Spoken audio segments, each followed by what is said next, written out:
Olá pessoal, meu nome é Lindsay Lohane e hoje venho trazer mais um vídeo de curiosidade aqui para o canal.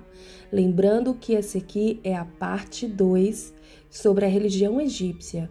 Então já vai deixando seu like, se inscreva e ative o sininho para receber notificações de novos vídeos. O link da playlist deixarei na descrição do vídeo. Então vamos lá! O Antigo Egito, um olhar para o passado.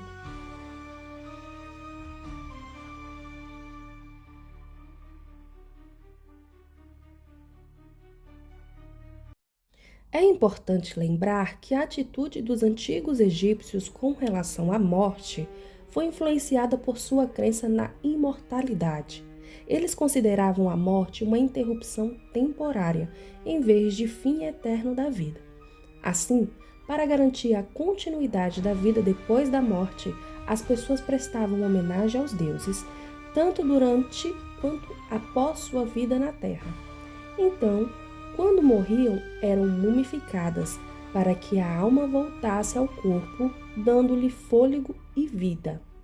Equipamentos domésticos, comidas e bebidas poderiam ser colocados em mesas de oferendas do lado de fora da câmara funerária da tumba, para suprir as necessidades da pessoa no outro mundo. Textos funerários com feitiços ou orações também eram incluídos para ajudar os mortos em sua jornada no além. Tomando isso como base, é possível entender que a preservação física do corpo era central em todas as preocupações com a vida após a morte. O povo egípcio era uma sociedade prática, por isso seria totalmente inconcebível para eles a ideia de uma existência desencarnada. Para entender o conceito de alma no Antigo Egito, vale lembrar da crença egípcia segundo a qual o mundo havia sido criado a partir do caos e que todas as coisas existentes no mundo vieram por meio de palavras mágicas pronunciadas pelo deus Ra. Devido a isso, eles nutriam a crença de que o mundo e tudo o que estava sobre ele continha uma essência mágica dentro de si. Nessa concepção, a alma é essa mágica ou energia presente em cada coisa criada. Resumidamente, os antigos egípcios acreditavam que a vida humana era composta por pelo menos dois elementos básicos, o corpo e a alma. A alma, por sua vez, seria dividida em muitos componentes. A ideia de alma e as partes que a englobam, porém, tiveram diferentes variantes de um período para o outro, às vezes chegando a mudar de uma dinastia para outra, podendo conter 3, 5 ou mais partes. A maioria dos antigos textos funerários egípcios faz referência a vários componentes da alma.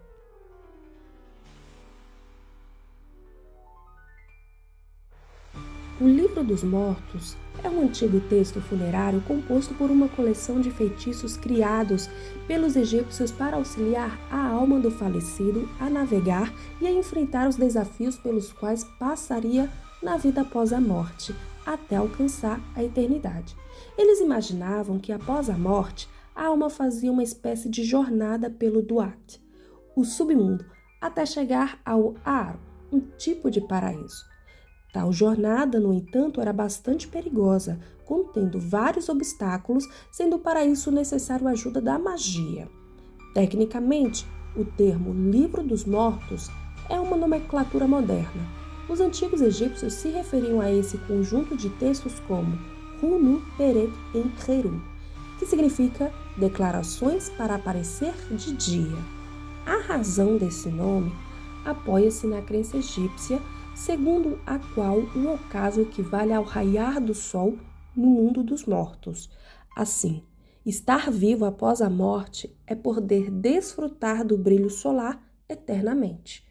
Quando o sol nasce sobre os vivos pela manhã, a alma do morto, essa que vem em forma de um pássaro, poderia pegar uma carona no divino barco solar e navegar pelo céu ou visitar o mundo dos vivos por um dia.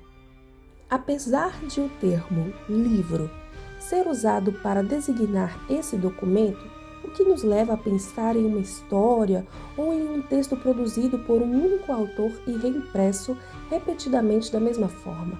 Esses escritos, na verdade, têm vários autores e cada versão tem suas próprias variações, ou seja, não é uma obra definitiva e canônica. Nunca houve uma padronização dos textos e não existem duas cópias da obra exatamente iguais.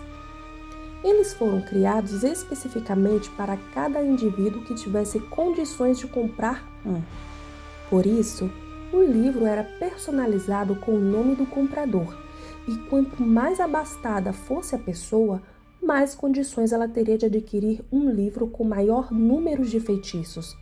Diferentemente da Bíblia, ele não é uma coleção de doutrinas, uma declaração de fé ou algo do tipo, muito menos uma coleção de frases mágicas no sentido de que um vivo pudesse recitar suas palavras para ressuscitar os mortos, ou transformar algo dentro do mundo físico, conforme retratado nos filmes de Hollywood. Nenhum dos feitiços tinha qualquer poder no mundo dos vivos. O livro simplesmente era um guia prático ou manual com algumas palavras mágicas úteis e muitas instruções sobre cada obstáculo presente na jornada rumo à eternidade, especificando como o morto deveria proceder adequadamente para vencer tal desafio. Nesse caso, as palavras lhe concederiam conhecimento sobre o que fazer e dizer a cada etapa da jornada diante de si, e assim garantiria a vida eterna. Na verdade, a literatura egípcia é cheia de descrições das habilidades mágicas dos magos para se transformarem ou modificarem algumas coisas, a ponto do Antigo Egito ser lembrado como uma terra de magia e feitiçaria, exatamente como vemos no livro de Êxodo, como quando Moisés e Arão enfrentaram os poderes mágicos dos feiticeiros egípcios. Esses feitiços, no entanto, passaram por várias fases de construção. Inicialmente, tais textos foram escritos nas paredes das pirâmides, dentro de sarcófagos, amuletos, inclusive nas bandagens e máscaras das múmias. Mas, especialmente durante o Novo Império, o livro se tornou extremamente popular e começou a ser difundido e comercializado em rolos de papiros que eram colocados no interior dos caixões. Nessa última fase, os rolos contêm belas ilustrações coloridas que descrevem cenas importantes do pós-morte. E é óbvio que um material tão elaborado, dotado de tantas técnicas, teria sido muito caro para uma pessoa comum financiar, podendo ser viável apenas para pessoas com status elevado e maior poder aquisitivo. Dependendo de quão rico fosse, o interessado poderia comprar um documento pronto, contendo espaços em branco para pôr o seu nome ali. Em outros casos, poderia escolher quais feitiços gostaria que aparecesse em seu livro personalizado. Alguns dos feitiços ajudavam o morto a controlar seu próprio corpo, já que eles criam que uma pessoa era composta por muitas partes. Eles temiam que elas pudessem se separar no momento da morte. Por isso, há encantamentos que servem para garantir a unidade do corpo. Também existem feitiços para a proteção, pois esperava-se que durante a jornada eles seriam atacados por cobras, crocodilos, insetos e etc. Uma ideia baseada nas ameaças conhecidas da vida real, só que muito mais assustadoras e perigosas. Além disso, a passagem por portões e outros locais exigia o conhecimento de palavras secretas, bem como do nome dos guardiões, deuses e etc. E tudo isso poderia estar contido no livro. Mas, se o falecido não tivesse as palavras certas para se proteger, ele poderia ser punido de várias maneiras, ser torturado ou virado de cabeça para baixo, o que implicava comer fezes e beber urina para sempre. Porém, a pior coisa seria a chamada segunda morte, isto é, quando a alma era impedida de voltar para o corpo mumificado, a residência eterna pós-morte, resultando em extinção total da existência. Essa perspectiva torna clara que a entrada inicial no submundo era repleta de perigos e situações ameaçadoras e aterrorizantes. Por isso, ter um livro dos mortos seria como se um estudante moderno obtivesse antecipadamente todas as respostas de uma prova que está prestes a fazer. No caso dos egípcios, estava em jogo a continuidade da vida. Daí, o livro ser um bem mais do que necessário, totalmente indispensável para garantir a tão almejada vida eterna. Com o tempo, próximo ao século VII a.C., o texto se fixou em torno de quase 200 feitiços, embora o número deles em um livro ainda variasse conforme a exigência e condições do comprador. O feitiço mais famoso, por estar ligado à etapa mais importante da jornada, é o número 125, o qual retrata o julgamento do falecido no tribunal de Osíris, quando o coração seria pesado sobre uma balança, a fim de determinar se a alma era digna ou não do paraíso. Esse feitiço contém a chamada confissão negativa, uma lista com 42 pecados que, ao ser interrogado, o morto precisava negar tê-los cometido enquanto em vida.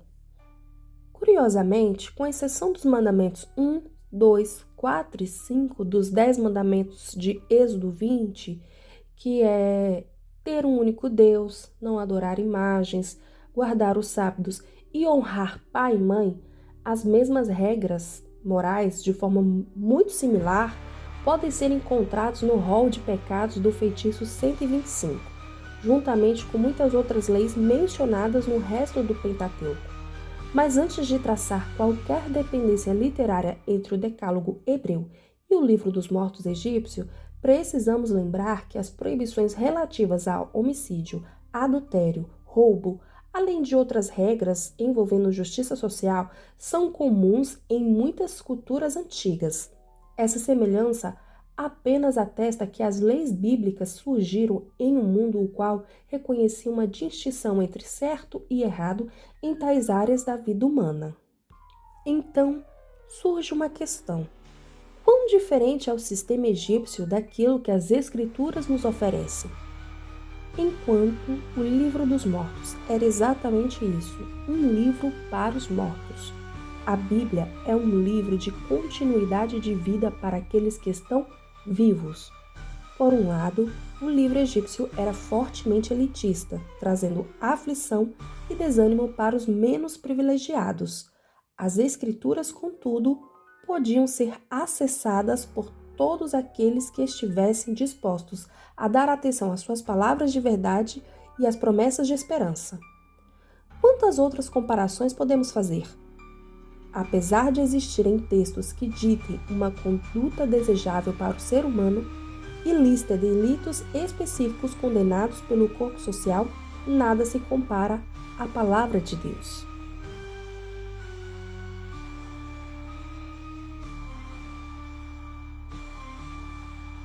Após a morte, como vimos anteriormente, a alma começaria uma jornada em busca da vida eterna, que poderia ou não ser alcançada dependendo de sua habilidade em superar os desafios pelo caminho, mas também em ser justo o suficiente para passar pelo julgamento do deus Osíris, a etapa final dessa jornada. Conforme o feitiço 125, ao chegar ao Salão da Verdade, a alma era conduzida pela deusa Maat até o tribunal onde estariam Osíris, Tote, Anubis e mais 42 deuses juízes. Perante a audiência divina, o falecido precisava pronunciar a confissão negativa, declarando-se inocente dos 42 pecados listados ali.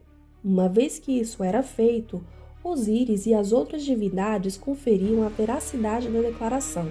A comprovação, portanto, era realizada por meio da passagem do coração do morto. Como uma parte da alma, o coração seria testado sobre uma balança contra a pena branca da verdade da deusa Maat. Se o coração fosse mais pesado do que a pena, significava que o julgado havia mentido em sua declaração e, portanto, seu coração seria devorado por Amut, uma deusa com cabeça de crocodilo, corpo de leão e pernas de hipopótamo.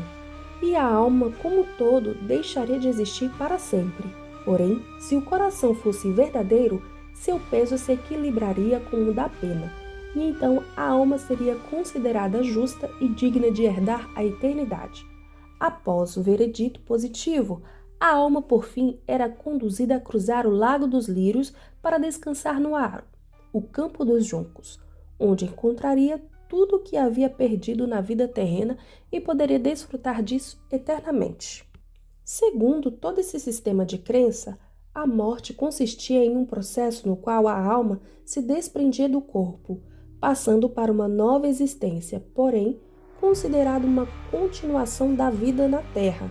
O corpo físico, agora mumificado, era a morada eterna da alma, por isso existia uma grande preocupação em conservar o corpo dos que faleciam, pois sendo o ser uma unidade integral, qualquer parte faltante comprometia toda a sua existência.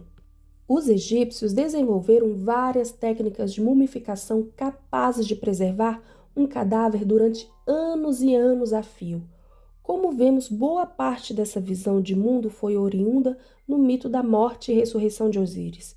A alma precisava imitar ou reencenar a jornada de Osíris, a fim de que o destino dele se tornasse também o destino da alma, embora a rigor não se tratasse de uma ressurreição, mas de uma reanimação do corpo físico dentro do mundo dos mortos.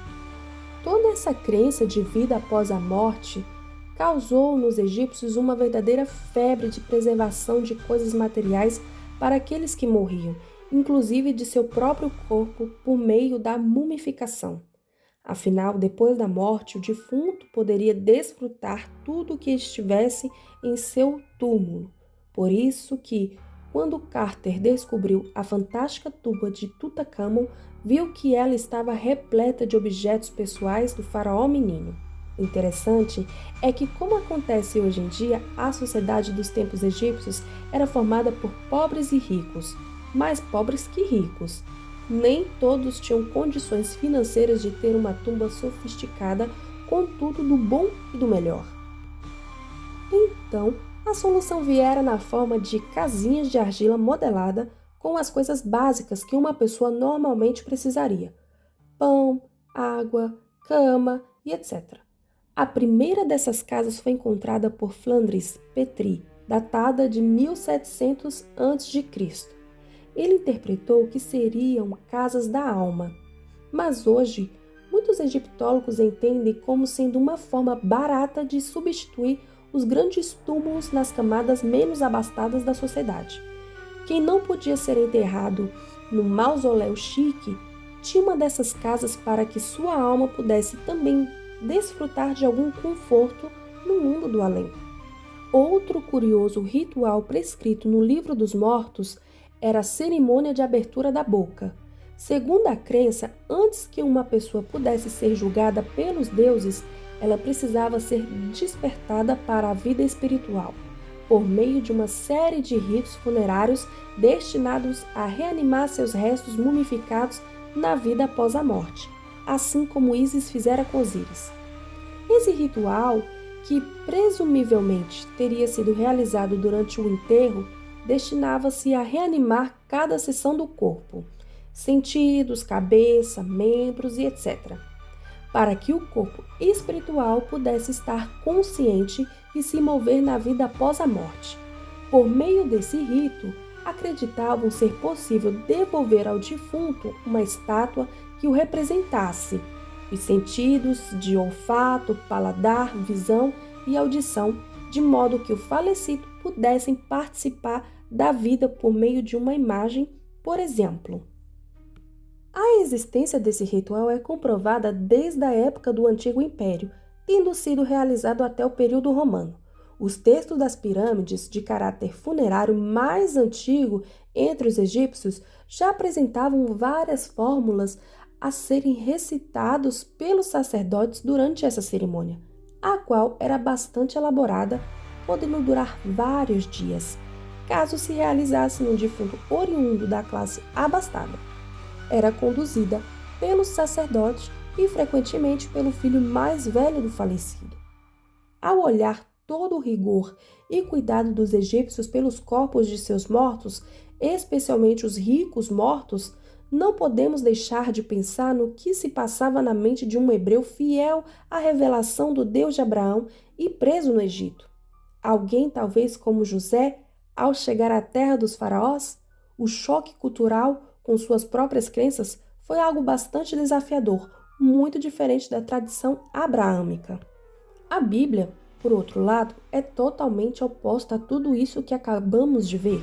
De acordo com as Escrituras, Deus criou o homem do pó da terra e lhe soprou nas narinas o fôlego de vida, de modo que o homem passou a ser uma alma vivente, ou seja, um ser vivo. A criação dessa alma, portanto, não nos torna uma entidade extracorpórea que sobrevive à custas de rituais, e sim pessoas que vivem graças à atuação de um único Deus, o Criador do céu e da terra. Conforme está escrito e declarado pelo próprio Jesus, morte na Bíblia é comparada a um sono, cujo despertar não depende da ação humana, mas da vontade do próprio Deus, o qual despertará os mortos para a vida eterna, assim como deveria ser desde o princípio. Jesus é o primogênito dos mortos, aquele que morreu, ressuscitou e hoje vive eternamente, para que aquele que nele crê tenha o mesmo destino que o dele. Era justamente por não conhecer o verdadeiro Deus da vida que os egípcios cultuavam tanto a morte, como aliás muitos fazem hoje em dia. Mas será que a morte é mais poderosa que Deus? Claro que não!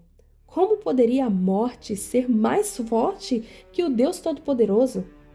Deus tem o poder de reverter a morte por meio da ressurreição. E hoje temos acesso a Deus pela morte de Jesus Cristo. Não em Anubis ou em Osíris, mas em Cristo. Foi o próprio Jesus quem disse: "E quanto à ressurreição dos mortos, vocês não leram o que Deus lhes disse? Eu sou o Deus de Abraão, o Deus de Isaque e o Deus de Jacó." Ele não é Deus de mortos, mas de vivos. Jesus se referia à conversa entre Deus e Moisés diante da sarça ardente, quando este estava foragido do Egito. De acordo com Jesus, as palavras do Senhor ao homem indicam que a promessa da ressurreição com certeza vai se cumprir, diferentemente da reanimação egípcia da alma para uma vida extracorpórea. A promessa de Deus é a de uma ressurreição do corpo humano de volta à consciência, precisamente como aconteceu com Lázaro, com a filha de Jairo e principalmente com o próprio Jesus. Agora temos de admitir que o mesmo conhecimento mais superficial da antiga civilização egípcia torna notório que nenhuma outra cultura colocou tanto esforço na prática da mumificação, não apenas de corpos humanos, mas de milhares de animais.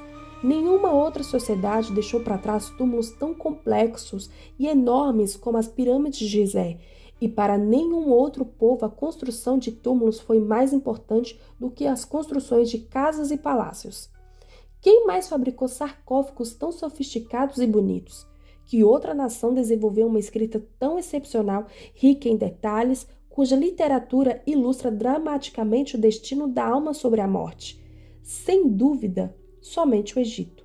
Logo, ao olhar para esse Egito do passado, somos lembrados que seus habitantes tinham uma vida centrada na morte. Nós, hoje, do futuro. Porém, ao abrir o livro dos vivos, somos lembrados de que essa vida é a única que temos, de que o nosso esforço está exclusivamente na fé de que aquele que um dia morreu está vivo e o destino que ele tomou se tornará o nosso destino também, simplesmente se nele acreditarmos.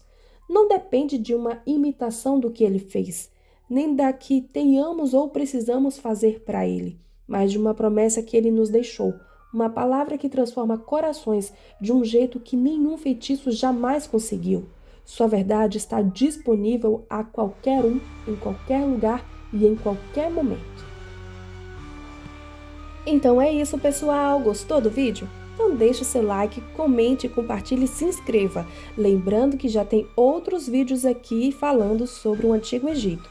Deixarei o link da playlist na descrição do vídeo. Então já ative o sininho para receber as notificações para os novos vídeos, tá bom? Um grande beijo e até o próximo vídeo. Tchau!